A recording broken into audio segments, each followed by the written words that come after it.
Entendes o que estás lendo? O podcast que te leva através das páginas da Bíblia. Livro por livro. Capítulo por capítulo. Uma exposição bíblica emocionante. Aperte os cintos e embarque comigo nesta viagem.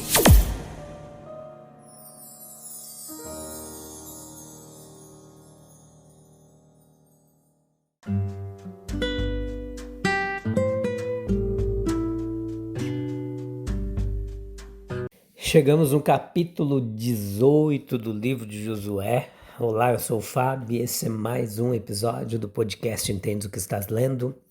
Que alegria ter você aqui com a gente para aprender mais um pouquinho da palavra de Deus. Juntos nós se debruçamos sobre o texto bíblico com muita dedicação, com muita paixão pela palavra de Deus. Hoje capítulo 18, episódio 921. 11ª temporada. Vamos falar hoje de Siló, o santuário. Vai ser joia demais. Fica aí até o finalzinho, que eu tenho certeza que Deus tem uma palavra tremenda para abençoar o seu coraçãozinho. Escute os outros episódios do livro de Josué, os evangelhos todos comentados capítulo por capítulo, Mateus, Marcos, Lucas e João, Atos dos Apóstolos, a história da igreja primitiva. Temos a Torá hebraica, o Pentateuco, Gênesis, Êxodo, Levítico, Números e Deuteronômio. E agora nós estamos no livro de Josué e voltaremos depois de Josué para o Novo Testamento. Sempre alternamos um livro do Novo Testamento, um livro do Antigo Testamento.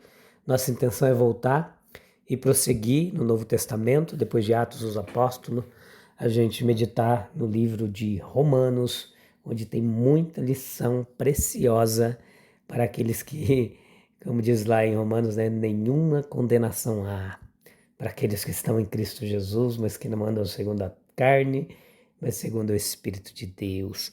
Veja, Josué 18:1 diz assim: agora que a terra estava sob o controle dos israelitas, toda a comunidade se reuniu em Siló e ali armou a tenda do encontro. A escolha de Siló como local de repouso para o tabernáculo não foi deixada ao critério de Josué. Foi uma questão de designação divina. Deuteronômio, capítulo 12, versículo 10 ao 12. Versículo 10 e 12. Veja, desculpe, é isso mesmo. Capítulo 12 de Deuteronômio, versículo 12, versículo 10 ao 12. Nossa, confusão. Desculpe, mas vamos lá. Ao mesmo tempo, não era sem razão natural. A localização era central e isolada, no meio da terra, como o tabernáculo sempre estivera no meio do acampamento no deserto, Números 2:17. E ainda assim afastada das principais rotas de tráfego do país. Seu nome, provavelmente datando dessa época, embora expressasse o fato de que Deus agora dava ao seu povo descanso de seus inimigos, também sugeria o pensamento mais profundo de sua morada permanente entre eles. E estava em harmonia com o aspecto tranquilo e sereno do local. Siló, o santuário, o lugar de repouso. Ao estabelecer o tabernáculo em Siló, os israelitas estavam desempenhando a função mais elevada de sua vida como povo. Era um reconhecimento devoto de Deus. A majestade do seu ser, a sua soberania sobre eles, a dependência deles nele, como a raiz viva de toda a sua ordem social, prosperidade. Esse testemunho dele que era a sua nobre vocação apresentar perante as nações. O tabernáculo em Siló representa todos os lugares onde as pessoas se reúnem para prestar homenagem ao Supremo. A santidade do local de adoração. O tabernáculo era o centro e a morada de todo pensamento e sentimento devoto ao rei. Veja, o tabernáculo, somente ali, podiam ser realizados os atos mais elevados de adoração. Representava a unidade da vida religiosa do povo em oposição a uma adoração dispersa e dividida. Era chamado de tabernáculo do testemunho, ou tenda da aliança em algumas traduções, Êxodo 31:21. em algumas traduções bíblicas, de diversas maneiras. Tendo todo o local de adoração, toda a casa de oração, é um testemunho. Como símbolo da presença de Deus com o seu povo, o tabernáculo testemunha a sua proximidade e acessibilidade espiritual. Não teria significado se a comunhão pessoal e congregacional com Deus não fosse uma realidade abençoada. A ideia fundamental do tabernáculo era que ele é o lugar onde o homem se encontra com Deus e encontra uma resposta graciosa à sua busca. Em todo lugar onde eu fizer menção do meu nome, virei a ti e te abençoarei. Êxodo 20, 24. Ali me encontrarei contigo e falarei contigo de cima do propiciatório. Êxodo 25, 22. E Cristo perpetua, confirma a promessa com uma graça mais livre e rica. Onde 2 ou 3 estiverem reunidos em meu nome, e onde quer que estejam ali também eu estarei. Mateus 18:15. Isso confere santidade a qualquer lugar, tornando um verdadeiro santuário. Que outra consagração pode ser necessária senão a presença real do Deus vivo? Ali também era um memorial das sagradas tradições do passado. As associações históricas do tabernáculo eram singulares, maravilhosas, sobrenaturais. Sua origem: ele havia sido construído segundo o modelo mostrado a Moisés no monte, Êxodo 26. A nuvem de glória que repousava sobre ele, as cenas pelas quais passou, cenas de vergonha, medo, tristeza, humanas, cenas de triunfo e júbilo também, maravilhosa intervenção divina. Tudo isso o conferia um extraordinário interesse. Toda verdadeira casa de oração possui suas memórias sagradas. Pelo menos um pequeno capítulo da história sagrada do passado está ali, guardado. Falando das lutas pela verdade, pela liberdade, pela pureza da fé e da adoração, pela liberdade de consciência em tempos antigos. Representa o pensamento sincero e o trabalho abnegado de homens e mulheres devotos que talvez já tenham partido há muito tempo. Foi palco de muitas manifestações espirituais solenes, revelações da verdade, buscas do coração, despertares de emoções comoventes, aspirações celestiais, visões de Deus, por mais humilde que seja o lugar. A memória desses eventos que ali permanecem confere-lhe um interesse, uma distinção que nenhum encanto exterior consegue igualar. Também está ali como uma profecia de um futuro melhor. O tabernáculo, embora finalmente encontrasse um lugar de repouso após todas as suas andanças, ainda era apenas uma provisão temporária, uma preparação para algo mais substancial e duradouro. Chegou o tempo em que Kabod deveria ser pronunciado sobre Siló.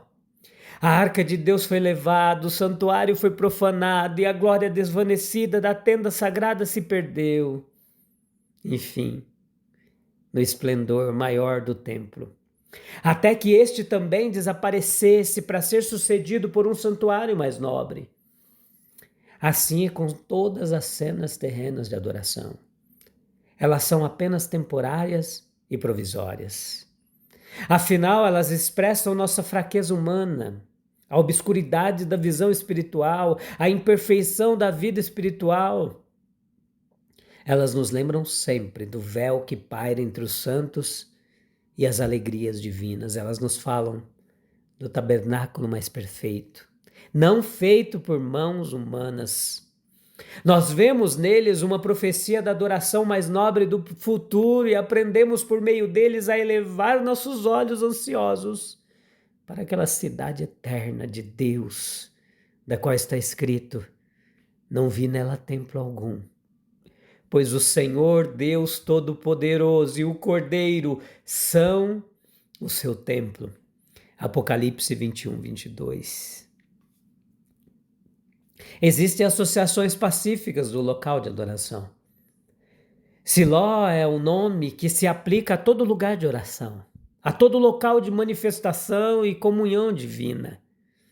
Deveria ser um lugar de repouso em meio às agitações terrenas. Deveria ser um refúgio tranquilo para o espírito quebrantado.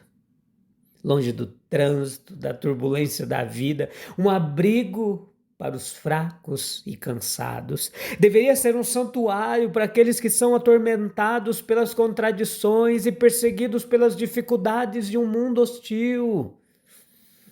Mas, infelizmente, a casa de Deus é frequentemente associada na mente dos homens a ideias muito diferentes das de tranquilidade, paz. Ela sugere divisão, inimizade, contenda amarga, o mal causado pelas lutas históricas sobre fé e adoração que se alastraram ao seu redor, ou pelas mesquinhas discórdias que reinaram em seu interior, jamais serão esquecidas. E, no entanto, onde quer que haja um local de reunião cristã, ali permanece o testemunho de um só Senhor, uma só fé, etc. Por trás dessas distrações superficiais reside o vínculo de uma verdadeira unidade espiritual. Que essa unidade essencial se manifeste, então a glória do Senhor estará novamente sobre o seu tabernáculo. E ele atrairá o mundo a si como um verdadeiro santuário e lugar de repouso. Siló era, ao mesmo tempo, o centro do culto público e o núcleo da união tribal. O símbolo da paz estabelecida e o testemunho da lei divina da qual dependia a manutenção da paz e da prosperidade. A cristandade precisa de suas silós. É verdade que nossos privilégios de culto não se restringem a edifícios sagrados, consagrados, dias santos, ministérios sacerdotais, ordenanças da igreja, em qualquer lugar, na encosta isolada ou na rua movimentada, a qualquer hora, na noite silenciosa ou no meio-dia ruidoso, todo cristão ele pode reivindicar o privilégio de ser um dos sacerdotes de Deus e oferecer um culto secreto, que Deus aceitará e abençoará. Muitas vezes há uma profundidade de espiritualidade nesse culto que não se alcança na observância de serviços religiosos públicos. Não obstante, existem vantagens especiais também associadas ao culto público. O culto público, dentre várias coisas, oferece uma oportunidade para o descanso espiritual. O tabernáculo ele foi erguido quando a terra foi subjugada. O assento de adoração foi chamado de Siló, o lugar de paz. Nossas igrejas devem ser lares de paz espiritual, nossos domingos e não só eles, dias de descanso espiritual. A oração em situações de emergência repentina, a oração incessante daqueles que caminham com Deus e desfrutam de comunhão constante com Ele, não são meios suficientes para nos afastar do espírito do mundo e nos revelar as alturas e profundezas das coisas celestiais. Para isso nós precisamos de uma separação mais completa das cenas comuns da vida diária e de um período mais longo de meditação silenciosa. O culto público, ele proporciona os meios para a expressão externa da adoração espiritual. Toda verdadeira adoração deve ser interna e espiritual. João 4, 24. Ordenanças externas sem isso é uma zombaria. Mas a adoração espiritual, ela naturalmente buscará alguma expressão externa. O corpo está tão conectado com a alma que toda emoção tende a manifestações corporais. Alegrias em sorrisos, tristezas em lágrimas. Assim, as emoções da adoração, elas encontram sua expressão em orações articuladas e cânticos de louvor. Tal expressão é natural, útil. Outra coisa, o culto público é uma ocasião para um testemunho público da sua crença. O tabernáculo ele foi erguido à vista do povo como um testemunho visível de Deus. Nós temos os nossos altares de testemunha, nosso dever confessar nossa fé, glorificar a Deus, declarando o seu caráter ao mundo e agradecendo-lhe perante os homens pelas bênçãos que recebemos. Pregar Cristo, fazendo brilhar a luz do seu evangelho através da adoração da sua igreja. O culto público também se torna um estímulo à devoção no particular. Ele neutraliza a influência deprimente das ocupações mundanas e as variações da experiência individual, particular, resultantes de nossas próprias mudanças de humor. Ele nos estimula pela influência direta dos exercícios religiosos de oração, louvor, leitura das escrituras, pregação, por simpatia mútua e unidade. Siló nos ensina que a verdadeira conquista ela não termina na posse da terra, mas começa na presença de Deus. O povo ele só encontrou descanso real quando colocou o Senhor no centro, e assim também é conosco. Sem comunhão não há plenitude. Temos colocado Deus no centro da nossa vida ou apenas ao redor das nossas conquistas? Nós estamos vivendo na presença de Deus ou apenas ocupando espaços que Ele nos deu? Vamos orar? Oh, bendito é o nome poderoso de Jesus, aleluia. Senhor, leva-nos de volta ao centro da Tua presença, da Tua vontade, que não nos percamos nas conquistas, mas encontremos em Ti o verdadeiro descanso. Ensina-nos a Te buscar com sinceridade, a Te honrar como nosso Deus e a fazer da nossa vida um lugar de encontro contigo. Amém, amém e amém. Joia demais, que bom que você ficou até o finalzinho. Que palavra tremenda. Louvado seja o nome de Jesus. A gente volta no próximo episódio, se Deus quiser. E a gente tem essa plena confiança de que Ele quer. E vai dar tudo certo. Deus abençoe. Até breve. Tchau, tchau.